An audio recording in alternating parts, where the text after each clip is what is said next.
Hello,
hello, hello again. Mohammed, Carlos, Pablo, Yana, please turn on your cameras and show yourself to our wonderful WSA community. It's funny that we're here today to talk about how technology is enabling us to actually change the world for the better. And yet we're having technical issues still to launch a YouTube live from a Zoom meeting. So I do apologize for the wait and for the delay. I hope that people can still join us and that we didn't lose too many people. But so hello everyone here, and hello WSA community. Hello everyone who is watching this video. We're here today to talk how an insight by our amazing speakers today has inspired them to take action and create impact. And that's what the iX3 stands for: insight, inspiration, and impact.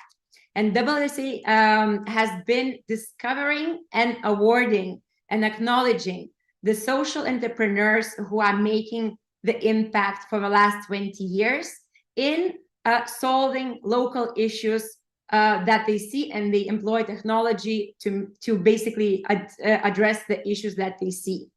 If you don't know yet what WSA is, I highly encourage you to go online and check it out. It's definitely worth exploring the winners over the last 20 years who have created such an amazing impact. But without further ado, today we are here to hear stories from across the world, from three very different places, and from three very, very different companies who saw a problem in the local community and decided to do something about it. So without further ado, Mohammed, I would like to invite you to share your story and how you found Breath.io and how you are changing the world with your impact. Thank you, Reta. And my name is Mohammed Bilal. I'm founder of Breathe.io. So I would just simply go back to the story. Let's not get everybody bored on that. So it just went back. Let's go back somewhere in 2014, 2015. That's where it all starts. So just to express my background, I'm a postgraduate in artificial intelligence and machine learning from the University of Texas, Austin. Then I've got my MS in computer science, bachelor's, and then one load of certifications and so on and so forth. You can Google me on LinkedIn, and so that can be much more easier for everybody to figure me out. So being part of the technology spectrum, I've been running my own software house for almost a decade. So that's 10 years of development experience over there.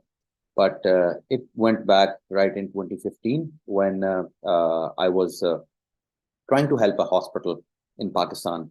It's a children's hospital right over there. And within the Pakistani community, these are government-supported hospitals which constantly need development. all these non-profits that help and sustain these communities right over there. So the children's hospital, what I was working on was trying to set up an ERP, a small data management tool right over there. And I think helping nonprofits is a perfect way to just get a spectrum of what the work is over there. Although it was just, how would you say it? I would say it was a marketing aspect towards me. Once you help nonprofits, you get notified by others as well, and then it adds up to the portfolio as well. So here we have where we are, 2015. We were organizing their data, and the winter comes in. And what happens usually in a mid terrain? It's like a straight terrain in the city of Lahore. When the winter comes in, the humidity gets condensed, and then we have fog everywhere. And fog is beautiful. It's the perfect candid shots, because when there's fog, light gets diffused. You get the perfect blend of photography right over there. But when the fog comes in, this time it's different. I go out with my camera, and what I smell is there's a smell of diesel in it. And I'm like, okay, that's different. Maybe it's something going on. But the whole winter, it was right over there. And that smell of diesel projected it into our data that we were having in the children's hospital, because it was a database of the patients that were coming in. So usually what happens is, in the winter times or all year long, either the issues that the children were facing before that diesel smelling fog came in, that was mostly gastro problems, like stomach ulcers and so on and so forth. But instantly now, children are highly influenced by the environment, and they're very sensitive to it. What I see in the data is that children are coming up with throat infections, bronchitis, chest congestions, and that's really interesting. And the other thing that happened in that same year worldwide was there was a Paris Accord that was being signed for climate change at that time. So there's a really correlation, right, going over there. Anyways, the year went by in 2016. The next year, now we've got the same data, we're analyzing it, and now we're getting elderly people above 60 coming up with the same problems. And that's it. You have a problem over here. And what the problem is, it's air pollution. And as of now, World Health Organization states 90% of the world population, that's 7 billion people, the world population is standing at 8 billion people, are living under air quality conditions which do not meet the guidelines of WHO. That is resulting in 8 million deaths a year. That's more than HIV, AIDS, or anything like that. 8 million deaths just because of bad air quality. So moving forward, I keep observing, I keep observing, I keep observing. I'm expecting that somebody would come up with a solution to it. But as humanity, we have a perfect way of identifying a problem, putting fingers, yet nobody tends to solve it. There's a problem, there's a problem, there's a problem. Come on, can anybody come up with a solution? And I think it dials down back to our psychology as well, because I think if I speak of my own, when we were brought up, we were given the fear of failure. That fear of failure is something that really holds us, because we're so scared of being failed and fingers being pointed at us that we never attempt it. And I think any problem can be solved by just not giving the idea of attempting it again and again till it gets solved out. So 2018, I go on Google. Now I start Googling out. Google is my best friend at the end of the day. So I see, how are people solving air pollution? And what comes to my mind, the data that I come over there, are air purifiers. Now, for Pakistan, a third world country, with the taxations and everything, majority of the people are under, more than 90% of people are in the lower middle class section. For them, importing these expensive air purifiers, that's really not cost effective. So that is not happening. Now, a lot of people are not going to be able to understand, and why do they need an air purifier, because it's so above their salary scale. So what I do is, I go online, I find other air purifiers, and then I land up at Amazon.com. Now, once I land up at Amazon.com, I see all these air purifiers that are listing, and then I look at the customer reviews. So we've got air purifiers, we've got customer reviews, and the customer is always right. What they're saying is, look, this is the problem over here, this is the problem over here. So you got a product, you got the problems, now you fix it. That's what the fix it hacking mentality is. Take it, fix it, and then reiterate it. And that process went by. We had market research in Pakistan. We went to different organizations. We went door to door, and because by 2018, there's another international event that happened, and that's again the correlation. Finally, the world acknowledges there's a climate change, and we need to do something about it. And the SDGs are coming in effect. So, in short, I started with that. I kept moving forward one step at a time, one step at a time. And that is how Breathe.io was formed. And trust me, I was just working with my path on just developing an air purifier that is smart, that has artificial intelligence and machine learning in it. I had no idea that today I'll be standing in WSA, and I'll be expressing how my story goes by and what has been over there. So, in short, my last statement would be that, come on, guys, if I can do it, I'm just a normal guy out of every one of you. And I find myself that it's very hard for me to focus and organize myself. Yet I meet other people that are so well organized and so well focused. I just believe so that if everybody can do that attempting thing once in their life, they can go far beyond me. So anything is possible once you put your mind towards it. Thank you. Thank you, Mohammed. I will have so many questions to you, but thank you for sharing your amazing story, how your journey to finding Breath.io. We'll come back to your impact later. But I just wanted to really echo, what you have said, that so many of WSA community, they were really, as you said, I'm just a normal guy, just normal people who really saw a problem and just decided to act instead of waiting for somebody else to act. And it actually works all the time, almost all the time. So thanks, Mohammed, for reminding us that, because it's very important that we all can actually make a positive change. Thank you very much. I would like to ask Carlos and Pablo, are you still with us, to come online and to actually share your story with us as well. I know that, Carlos, you have a presentation to share with us. So the floor is yours. And you're muted just in case. Yeah, I just noticed.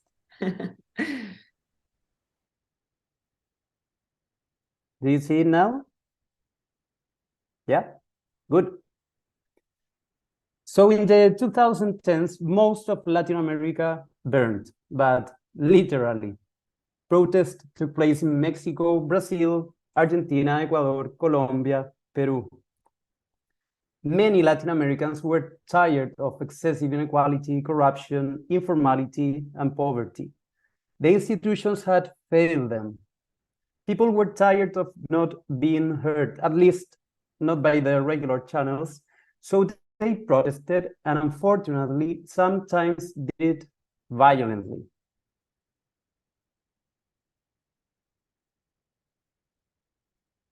We are from Chile, and our country wasn't the exception.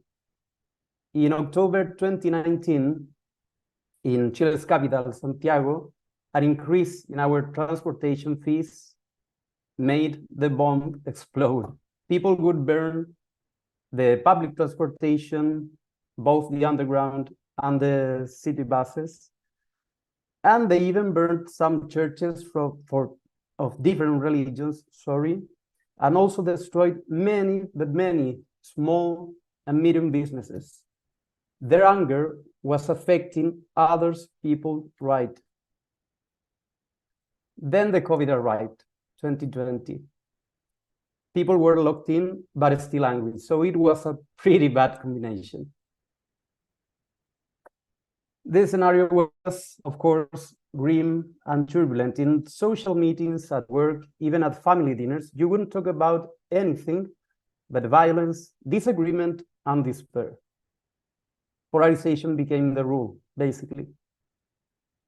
So, of course, all the pollsters and analysts overcrowded the news and the talk shows and tried to figure out what was going on and what is going to happen, right? We had a a new constitutional process in Chile going on, because one of the protesters' claims was to replace Pinochet's constitution. So it was very chaotic. By the time Pablo Beitia, my partner, and I were studying how Google searches allows us to predict people's behavior. So we were doing our PhDs, Pablo in Berlin in computational social sciences. I was doing mine in Italy in political science. And we found out that when the queries about COVID peaked, people became more cautious around the world. They started looking whether face masks and washing your hands were effective in preventing the contagion. And they also started to going out less and less. Commuting decayed drastically. It was 2021 and the journey had begun, finally. That year, 2021, we tried to predict the constitutional referendum, our main concern in Chile, the outcomes. We failed. But the same year, we had presidential elections, and this time we got it right. We were getting a more robust methodology.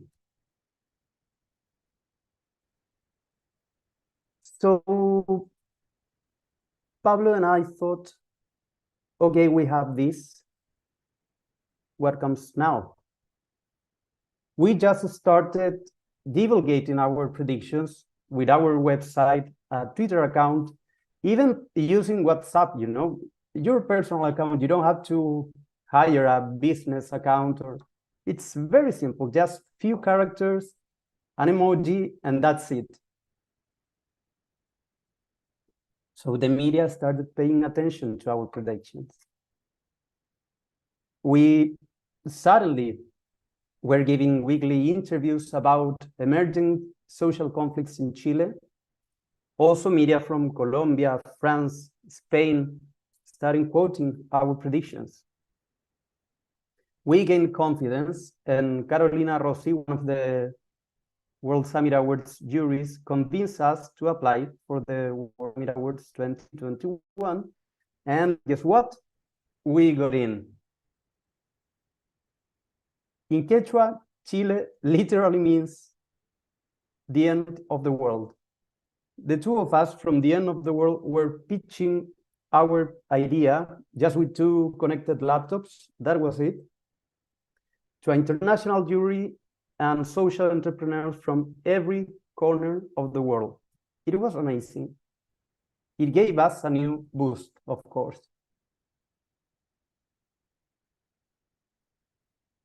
So Pablo and I saw a business opportunity, right?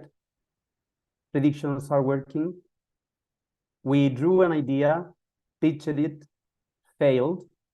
But this year we tried again, and we got in. We got accepted by Startup Chile, our public accelerator in Chile. By the way, any of you can apply to this program if you're willing to open a branch in Chile. It's a very good program, really. So now we have two clients. We offer them automated solutions, extracting data from Google searches, news media, YouTube, Spotify, Netflix, Twitter, almost every website or every web source, as you want to put it. These are companies. One is an energy company and the other one is a copper mining company. They are very worried about preventing and solving their conflicts with the local communities. So we offer them this solution to constantly monitor what happens in Chile and how to address the local communities now, not when you already have the mess in the zone, right?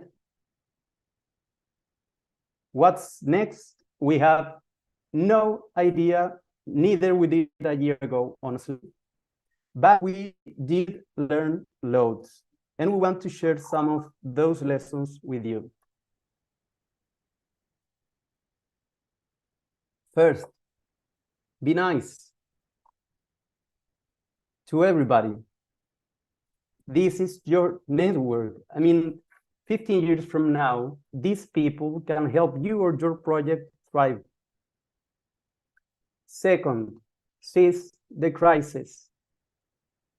It is a cliche, I know, but amongst the chaos, people will look for certainty. That's a science-proved fact.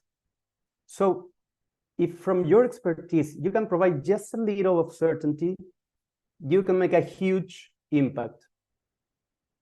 Third, everybody has great ideas everywhere, every day. Make yours public. That's the difference. Anything you have, anything you make that you can share, do it. Really. Sometimes you think that nobody cares about your content, but there is always at least one person looking for it. That one listener, one reader is your value. Embrace it. So let me ask you, are you being nice? Be nicer. What's your crisis? Find it. Embrace it. And thirdly, are you ready to share your content? Even if you aren't, just do it. Trust me. Thank you, anyone. Thank you, Carlos. What a great story, how from a PhD you went through such a crisis and completely reinventing probably, you know, the thoughts that you had when you entered the PhD. And I guess this is like really also echoes to what Mohammed said, right? You can do it, really. So really nice to see that theme. But did you have any idea of what you wanted to do when you entered your PhD, or Pablo?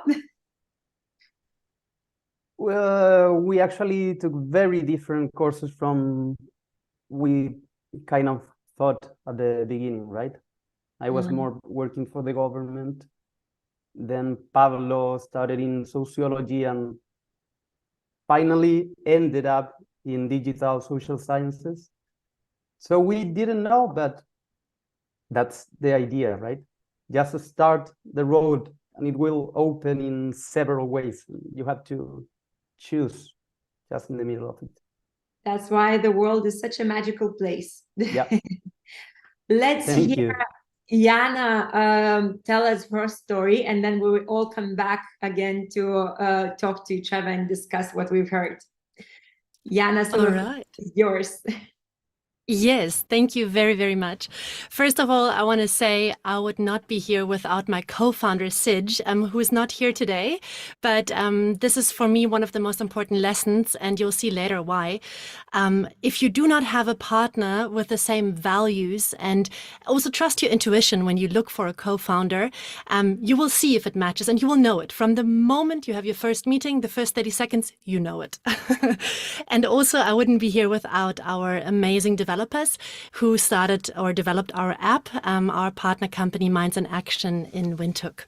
Yes, so this is an interesting story because it also will remind you of whatever you do in life, even if you think, oh, this was a failure back then, it will lead you somewhere if you connect the dots at some point. So there's always something to learn. And I will first start with you where my idea came from. So imagine I came to Namibia in 2015 for the first time. I'm from Germany. I'm now married to a Namibian living here. And I came here for an internship and I studied African studies as well. And now imagine Hans and Heidi, who traveled to Namibia, who maybe did not study African studies like I did. They are from Germany and they belong to the largest group of non-African visitors in this country. And yes, it's their first visit to a Southern African country. Of course, they've heard about the genocide, the German colonial occupation in Namibia back in the days. And like 75% of all visitors in the country, they go on a self-drive tour. So they don't take a guide along. And yeah, they explore the country on their own. They're walking through Windhoek, they walk through Swakopmund, they drive, and they quickly realize that there are a lot of relics and monuments that look like they're in Germany. So obviously they expected that. This is all over the internet. This is in their guidebooks.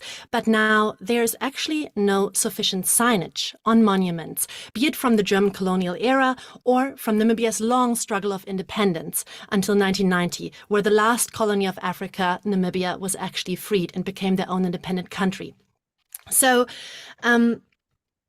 yeah, we were trying to make history interesting and those stories accessible for people who are maybe not history geeks like me and Sidge, my co-founder. So I'm wondering now, Hans and Heidi, do they know that they are taking photos in front of the city skyline, which is beautiful, but now they're standing in the exact same spot where thousands of Herero and Nama were killed in a former concentration camp? Nobody knows because there is no signage. Would they still decide to take a photo in this exact same spot? Would they still smile? I'm not so sure. And Exploradio Audio Guide Namibia is bridging this gap. We are delivering scientifically proven historical facts in a way of storytelling to enable mindful traveling in the country for tourists, but also for locals alike. And I'll explain to you just now why. Because my first idea was to just approach tourists, and mainly German tourists. But we picked up that a lot of locals from various ethnic backgrounds also often do not know the full story of their past. And some people follow a strong colonialist revisionist narrative. And yes, this circulates more among the German-speaking tour guides. But on the other hand, some people are on the other side of the spectrum, and they still blame every German person for the situation in Namibia that is happening today. And yes, both examples are very extreme, but they exist among every other shade of gray in between.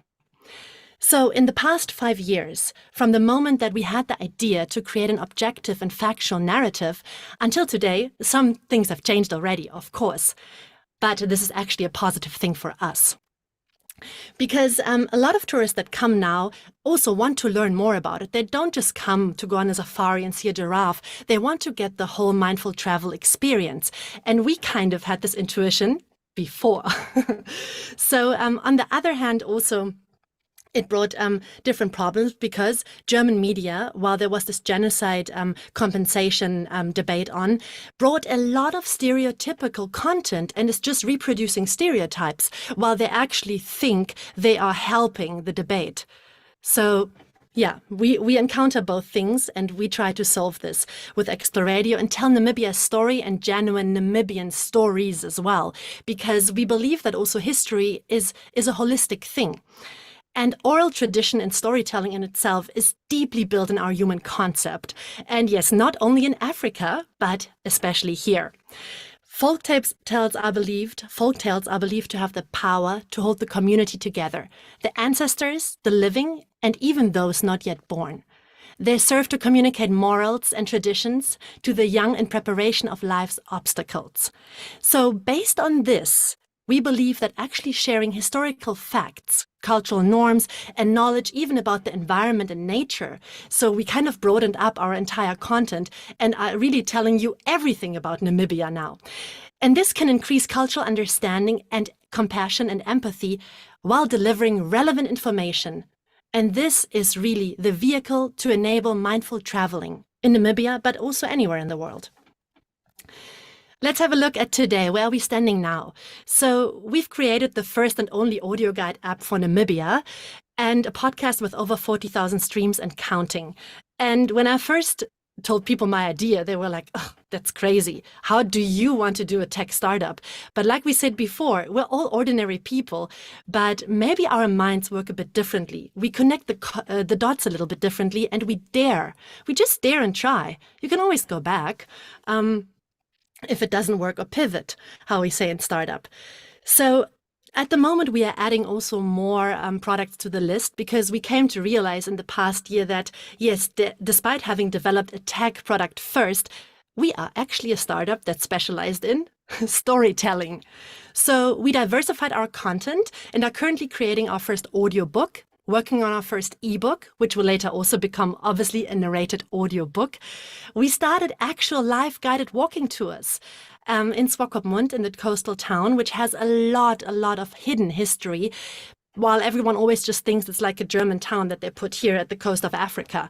But there is a lot of interesting things that you normally would walk past. So we provide a safe space for people. We want to have a discussion and explain and have questions being asked. Like, this is always the most important thing. We're not just telling, we want to also listen to the questions of the people and then answer them, for example, in our podcast. African folktales for children as well, not just in Africa, but also abroad, will also open up the mindset of young children to different cultural backgrounds. And we're actually working also on a TV documentary series about Southern Africa that is completely different than most of the stuff that's actually right now out there in the Western media. So yeah, for me as one of the founders, it was very clear at some point that this startup is actually what I have been preparing for with all my experiences, skills, and talents. Yet when I had the idea, I didn't know this. This is really a realization of maybe a year ago when we actually won the World Summit Award, which was also our best achievement because this gave us so much, so much credentials that people actually say, wow, you are actually a business that people internationally recognize. So the idea is worth something.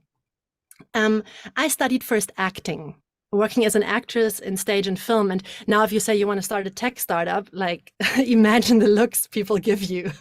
Also, the same happened when I said, oh, I'll maybe want to go back to university and study African studies. Not to have like a different job. I was working as an actress, as a clown, like as a radio presenter. I did all the things, but I was like, if I read this stuff in any case on the internet, why not get a degree and read in university? So this was actually what I can also just recommend. If you're interested in something, just get the degree because your insight will be so much deeper. I went to Namibia. I worked here as a radio presenter, and I fell in love with the country. But I also realized very quickly that maybe a lot of very opinionated content on a German radio station here is not very welcomed by some locals. So I decided, okay, let's pursue something else. I started teaching at a high school. I thought in Namibia I can't continue with acting, which was actually also wrong. I was wrong. I was here in movie productions while I did Explore Radio, and we'll come now to my biggest learnings because we have a very lean startup approach. I would advise anyone, test your idea, but never give up everything that you have started.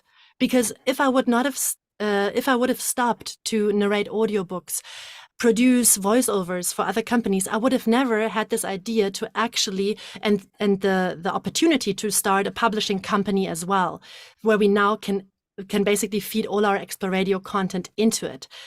To be honest, we're still not paying ourselves, and a lot of people are really finding that a bit weird. How can you win an international award but not do this? And I have a very strong passion to really take this unicorn startup idea away, because people are so self-conscious. And even me, when I compare myself with other startups, I always think like, oh yeah, but we're not real. But this is not true. So at the same time, there's always a narrative to both things, and we're experts in narratives. So you can either say, oh wow, you're going very slow, you don't have an investor. I can say, well, I own 100% of my own company and I don't have debt. How great is that? And this can also be a good thing for a business. I'm also a mom. Just hold on. Okay, I'm coming just now, darling. All right. Okay. On the other hand, this is also another thing, and this is really such an important thing. I would have not stressed out now. Maybe 4 years ago, I did stress out about kids walking in or saying I have to take care of my kids. No. You have a startup, you're your own boss. Who says I have to work 12-hour shifts a day? No one. I work 4 hours on my startup. I work 4 hours on different jobs to have an income in between, on weekends, in the evenings. Without my partner, it would not be possible, obviously. And yes, I take care of my kids. I'm also a mom, and this is very important to me. So we do a lot of stuff ourselves. And I think my time is probably going up, but I want to say there's a lot of stuff you can do yourself. And before you go and hire an expert for something, know what the expert does. You don't need to know how the expert does it. That's the expert's job. But I want to know what they do, and I want to speak with them. This is why we're learning everything on the go. And I will only hire a professional podcast marketing company once I know what they have to do, all the steps involved. And this is just an example. Same with the app. I don't need to know how to code an app, but I need to know how to speak to a developer. And then any creative can become anything with the help of people. So right now, Sij and I both work other jobs, but we're so passionate, and we will continue. We have great feedback from other people, and we're currently improving the app amongst a lot of other things. And I must really say, the World Summit Award, winning this was really incredibly important to us, because it gives us really this credibility, and we're growing our audience, we're improving the app, we're creating content on a daily basis. And I calculated today, to wrap it up, we have over 1,000 minutes of edited audio material. And we are creating a big team of locals and abroad also.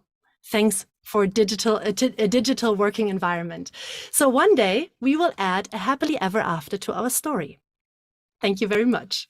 Thank you, Jana. It is a very wonderful story, and thank you for being so open. You know what it is actually to be a working mom, building your own company. Then you don't get so much support, and I think that we will definitely come back to this part of the discussion because it is so important to address that, and that more entrepreneurs who are building startups would feel just like you. We don't need to chase the unicorns.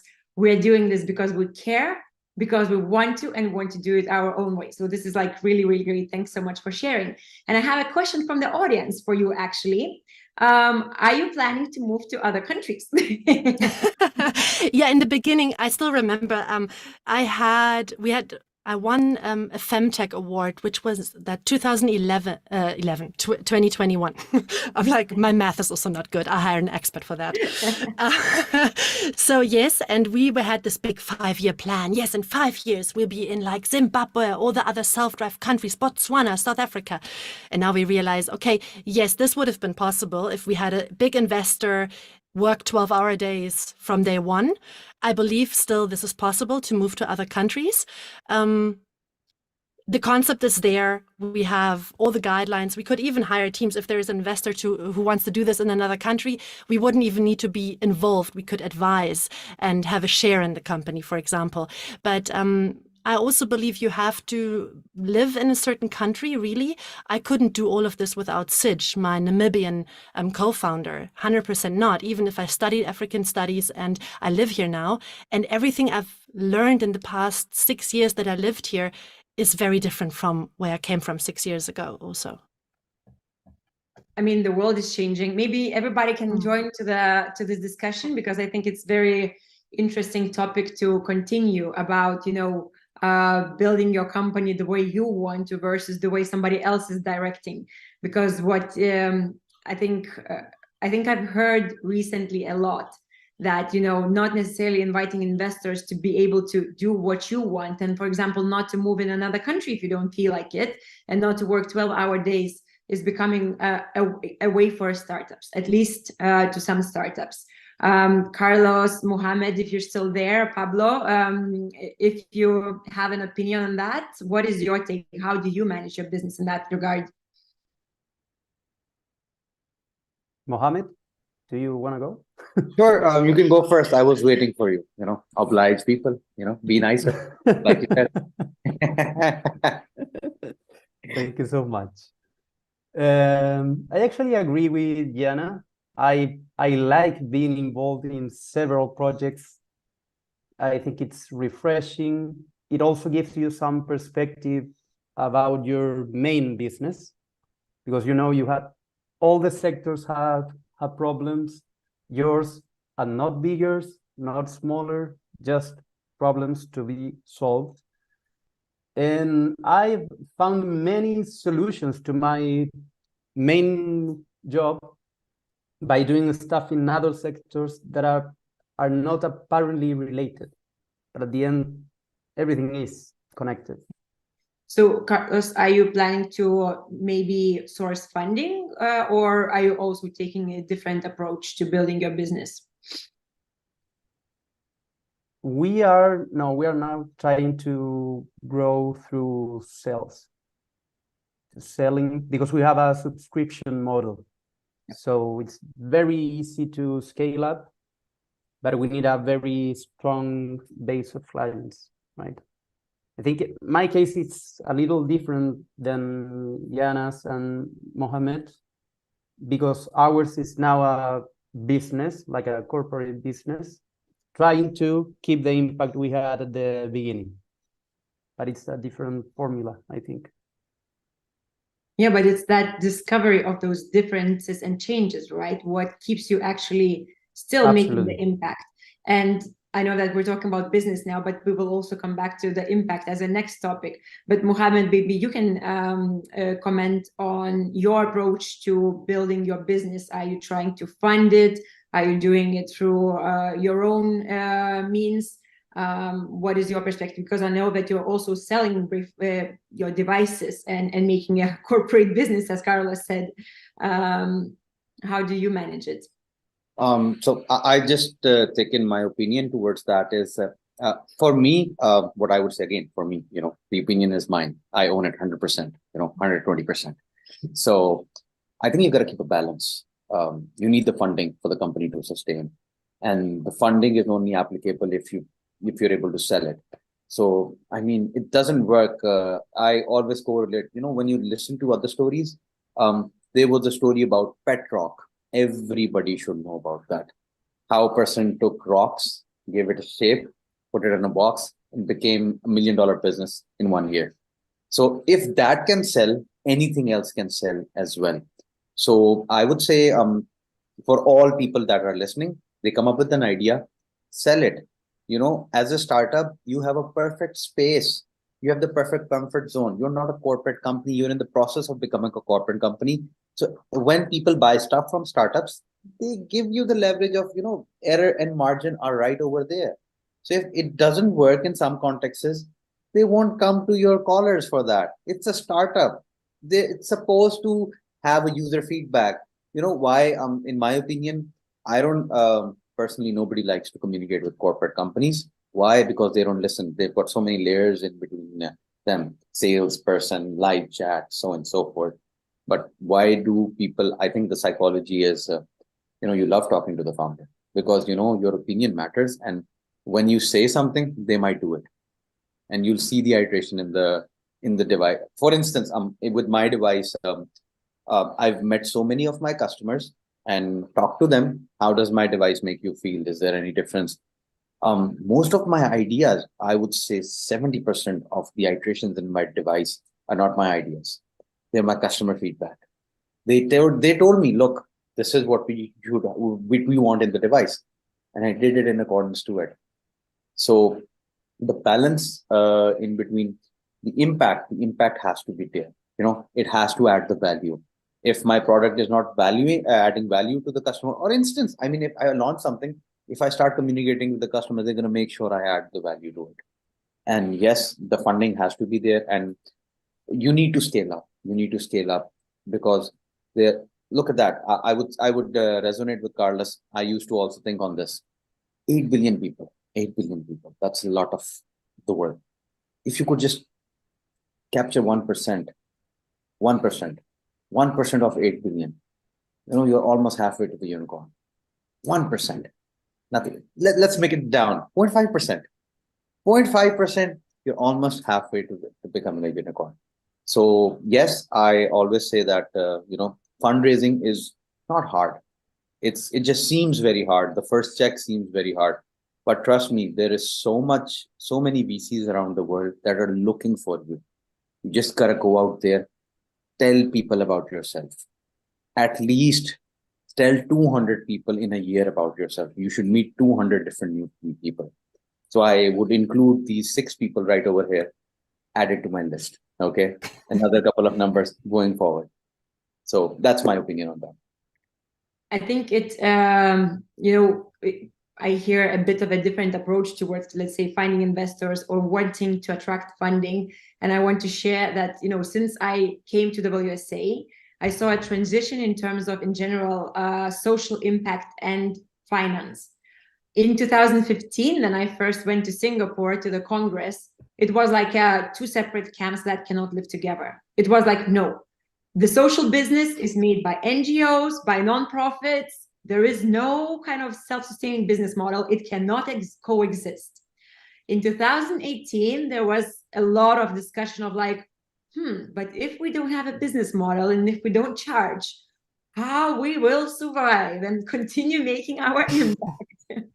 So there was a lot of that. And I think that like today we are on a completely different end of the spectrum compared to 2016, where companies really are seeking to have at least a business model, not necessarily investment, not necessarily actively fundraising from VCs, but at least a business model that actually allows to sustain that impact. So I think that it's very important and very great to hear that you're, on that part of the table, which is already thinking about how to sustain your business to actually continue making the impact. Just want to quickly add one thing. Sorry to cut you off. No worries. I mean, at every day, there are more and more people dying than actually people being born on this place. So if we're running out of humans, how are we going to sustain? So the sustainability element has to be there. The maths and the equation says for it. If there are no humans, what are we going to do? Well, with the 8 billion just recently, I guess we're not really close to that problem and growing, lucky to us. But coming back to the impact, you are doing such different, making such different impact by doing such different things. I just want to ask you, did you think impact first? Did you consciously realize that you're solving SDGs, that you're being part of that like bigger picture of how to improve the world? Or did you just saw the problem and you rolled your sleeves up and started doing something about it? Maybe Jana, you would like to comment. Yeah, it's very interesting to think about it, because in the beginning, like I had a different podcast before and did a bit of blogging. Oh, I'm moving to Namibia now. This is my perspective. And at some point I thought, okay, I actually don't have time to do this if I'm not getting paid for this. And then I learned now, apps actually don't make you a millionaire immediately anymore. They can, but the first thing after I had this idea was like, oh, cool, this is the perfect package for my product where I can sell immediately. But 5 years ago, podcast subscriptions were also new or rare. Like they've only been implemented in the past 2 years, and even not to perfection. Like we still struggle a lot with it. And that's actually another learning I want to share. If your location is Namibia and I can luckily sometimes set something up in Germany and then this is all working, but Apple or Spotify are sometimes like, sorry, we don't like your country. So this is actually a very big problem for people that have great ideas here, and you need partners also. But yeah, I think I was trying to find something to get paid for what I like doing or while I'm doing it, but I started it in a way. I could have started it smarter as a business, because I think there was this nagging thought in my head, yeah, if I have 25 listeners, that's nice. And then I didn't set it up like a business in the beginning. And then I compared a lot to gardening. Then you have to take out all the weeds for a long time, where you didn't set up in the beginning perfectly to monetize it. So, and then to reach the next step, to be ready for an investor, for example, would be for us next year, probably. Yeah. Yeah. What about you, Carlos? I know that you have to run in a few minutes to pick up your kid, because we ran over a bit with the technical issues at the beginning, but maybe you can elaborate on this point before. Yeah, actually, we started in a very random way, because Pablo was studying this phenomenon, how did Google and Wikipedia help you to predict real world facts? So he showed me, we are best friends since we're 7 from school. And he showed me because he was very fascinated with this, like, oh, look what I did. It's beautiful. It's amazing. It's super fun.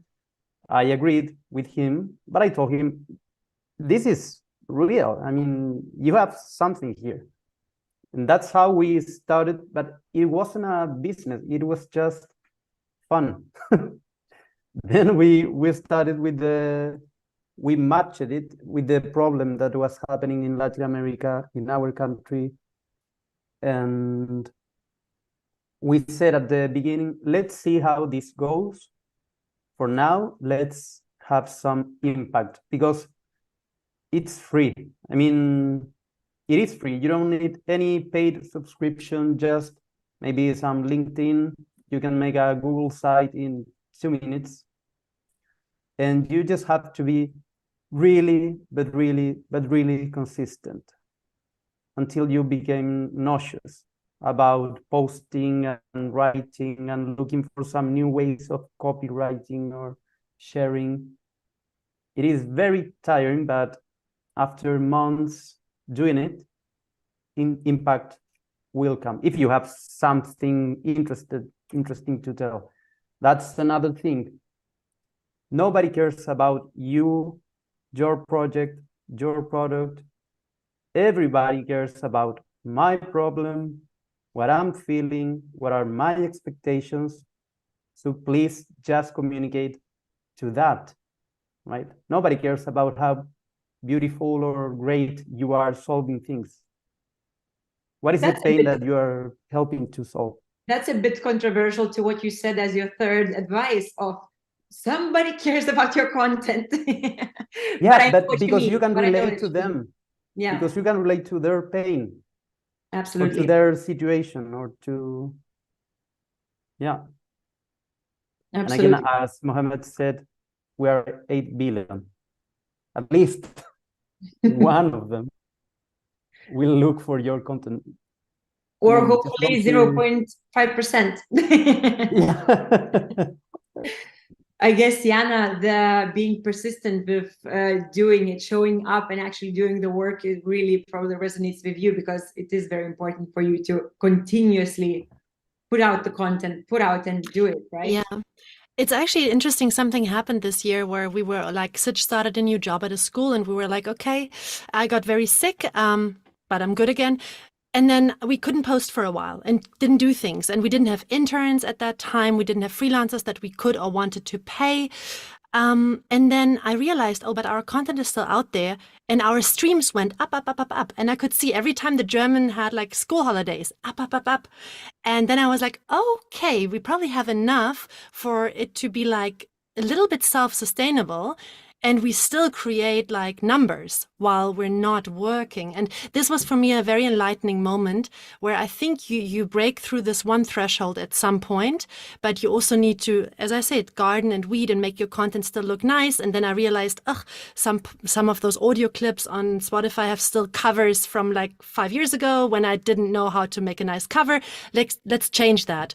And I think that's a very important lesson as well. Sometimes you think you always have to go faster, better, and new and innovate, but maybe give it some time. People find you and fall in love with it. Yeah. Mohammed, it's, I guess, a bit different for you because sorry, guys. Sorry. Really nice to meet you, Mohammed and Yana. Thanks for joining us, and sorry for all the delay. help. Bye. All the best. Bye, guys. Okay. Bye. So, Mohammed, I guess you were in hospitals where you saw from data the problem that children were having. When you went for finding the Bref.io and actually looking for those filters, you knew exactly that you're making social impact and saving lives. Okay, I'm gonna just attach another storyline to this as well. So that's gonna like add in the spice and more interest to it. So that happened somewhere in 2016. Looking at that, while looking at observing at children, you know, in third world countries, the biggest problem is whenever you need blood, you know, for surgeries and shortage of blood, fresh blood is never available. It's always storage, and the dried blood group is never accessible to the people, and it always a hassle. Okay, so my blood group is A positive, and other blood groups. So when everybody, because over here in Pakistan, there are these WhatsApp groups, social media groups, and everybody, every time they need blood, so the contacts and everything, it goes by over there.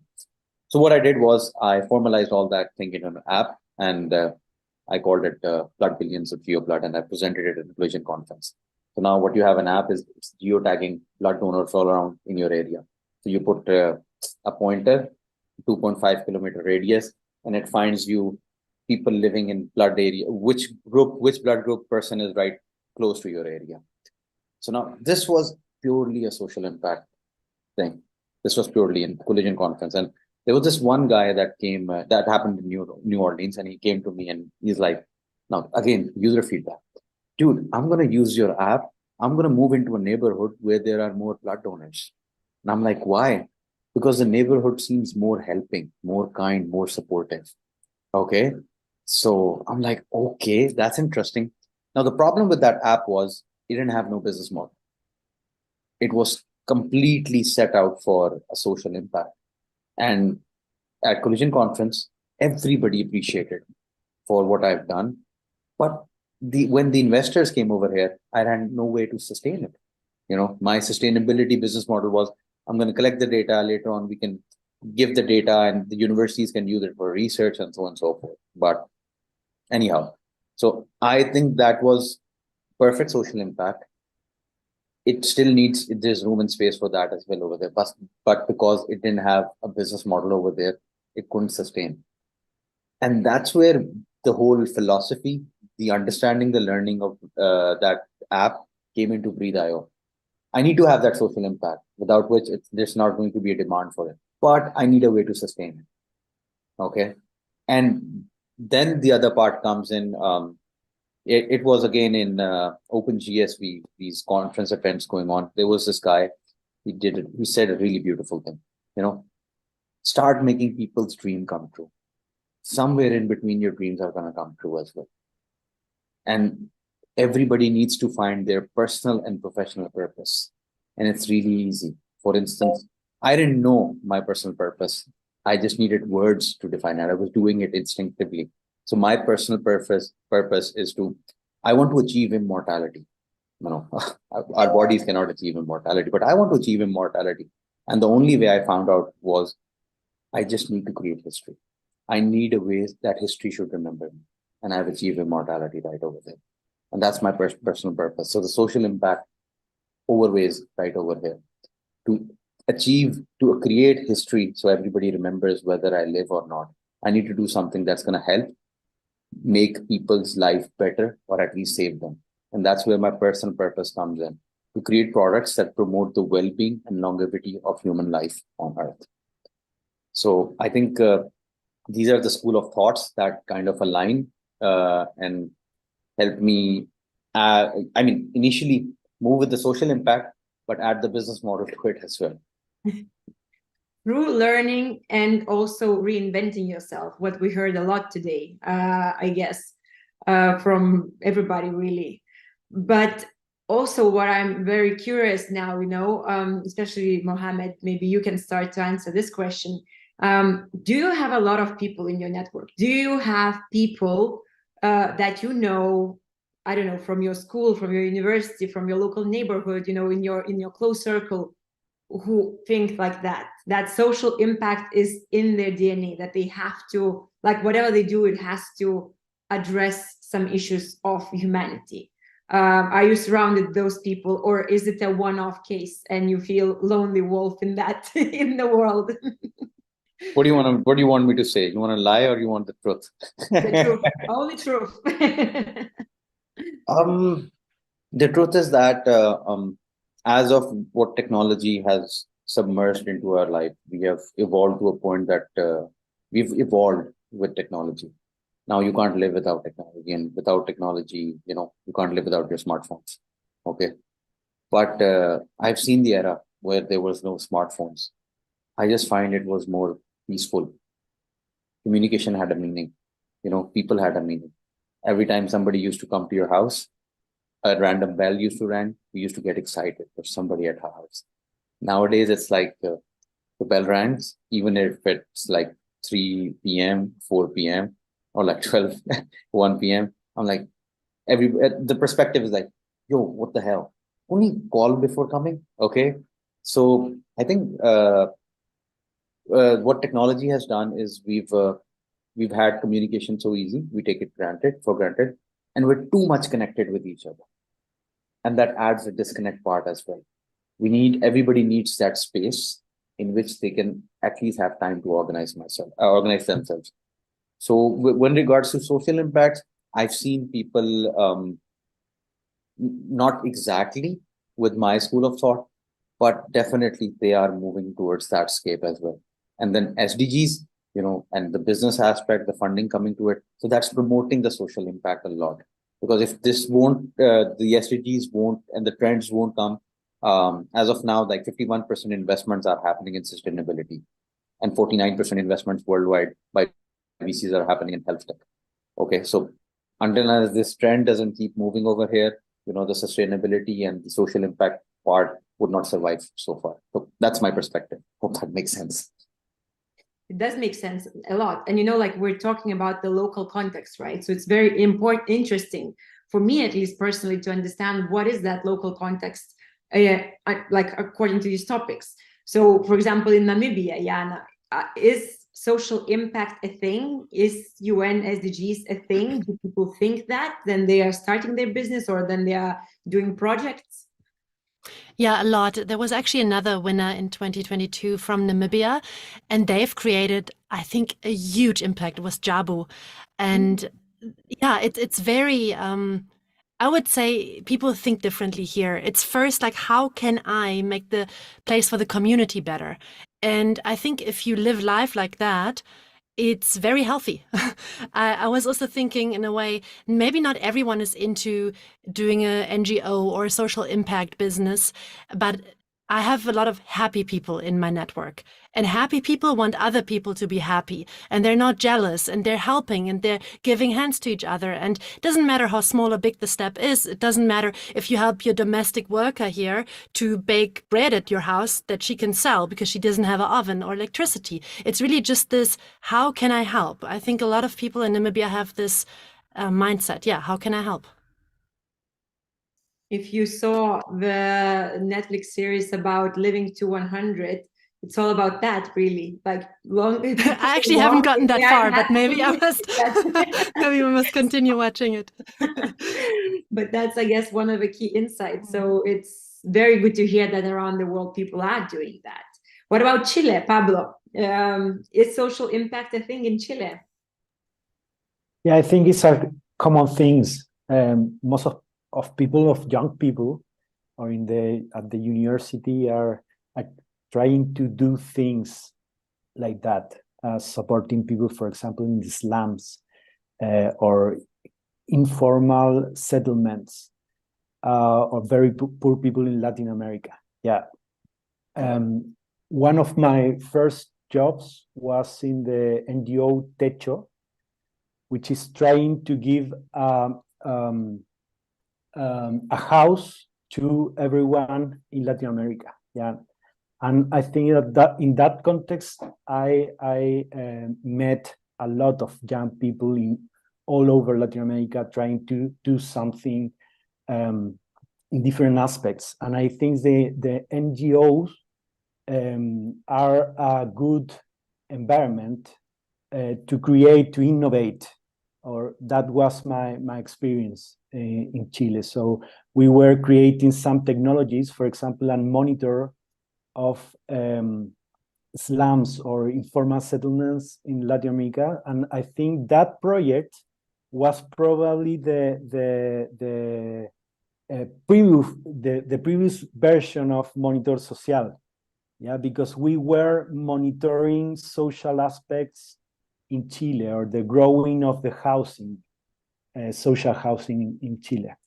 It was a really good experience, and I think there are a lot of people trying to do similar things. Thank you, Pablo. And I know that we're like closing to, well, over an hour for us, but for the video to an hour. So we should close. And I would just kind of really like to, it gives me goosebumps hearing stories from across the world. And that's why I really, really recommend. I know that you couldn't come to Mexico for a global congress, but if you get a chance to join another WSA event, I really encourage you to join, because really it's all about, those local context, the stories from around the world, and people as again Mohammed said, just a regular guy, actually, you know, doing a positive change. But maybe so, just for the end, I know that you already gave a lot of different advices, but if you could give an advice to, you know, like let's say 10 years ago yourself, if you are sending a time message to yourself in 10 years ago, what would that advice be? Who would like to volunteer to go first? I'll go first. I'll go Please. first. So if I like travel 10 years back and I meet myself, so what I'm gonna say, I've just got 30 seconds. You know, I run the simulation a lot. That's also. So what I'd say to myself is, look, people are gonna reject you and your ideas. Don't give up on that. Just keep steady, keep fast, and one day you'll realize what you are. So don't listen to people, just listen to yourself, listen to your heart. That's the truth, and in time you're gonna know it. Amazing. Thank you. Yana, are you ready? I see you're leaning forward. Yeah. I don't know. Yeah, if it's a message to myself, but maybe it's just a general message. But I think the most important part, be it startup or doing any other career or social impact, having an impact, helping people, you always need to find this right balance between being realistic, but don't stop dreaming. And if you get this right, you can get anywhere. Awesome. I hope that a lot of people will take it in. Yeah, I have to go also now and be realistic and take care of my kids. Bye. Well, Pablo, over to you. Bye, Yana. Very nice to meet you. Okay, I could say you just need to do fun things, but be persistent. Yeah, and keep going to do fun things. Yeah, because you need motivation. I think that is one of the most relevant things. Motivations, be persistent. What a nice way to wrap up. Persistency, motivation, keep on dreaming, and listen to your gut, listen to yourself and not other people.